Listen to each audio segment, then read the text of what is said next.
Kakauwi lang kahapon, alis na naman ngayon. So, December 27 na ngayon, mga mi. Grabe, walang kapaguran ng pamilyang ito. So, ayan, papunta kami ng SM, the last minute shopping kami. And then, mag-grocery lang din. SM Santa Rosa. Kagaya naman ng fruits. Okay na yan, color white aesthetic. So, ano pang bibili? Yung nandito kami, tapos mag-iisip na naman kami ng bibili. May isip ko na black bibili. Tapos hindi mo maalala sino yung nabunot mo. Choice. Ay? Bluey! Gusto niyo yung mga ganyang cashier. Let's put it back. Bye-bye, Bluey. Say bye-bye. Bye, Bluey na. Bye-bye. Cute ng mag. Nagwawala na siya. Tingnan niya ang paper bag mo. SM. Dito mo part of SM.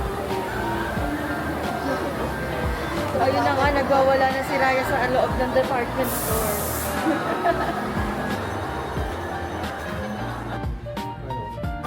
So, mag-merienda muna kami mga mare. Dito kami sa Pancake House. Tapos pancake pa. Yung ulam niya to. Ayan, may toyo ka talaga. Sarap to, bibinta pancake. Pancake. Try mo to. So, ito yung food ni Daddy. Meron siyang beef steak, salad, and itong brownies. Tapos kay ate, pancake lang. Tapos magra-rice siyang konti.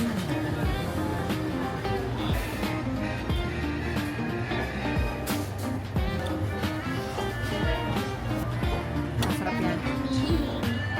Raya eating pancake. Takaw po ni Raya.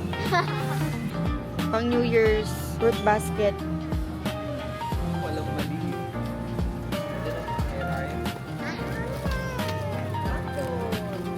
Apple yun eh.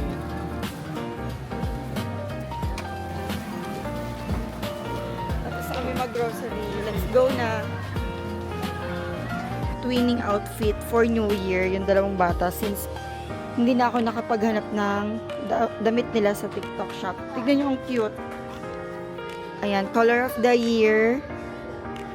Cloud Dancer. Parang white siya na parang cream. Tapos, ayan, polka dots. Diba? Super cute.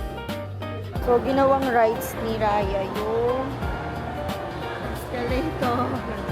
Say we. Say hi. Up and down. Down. We're going down. Bye-bye. Look,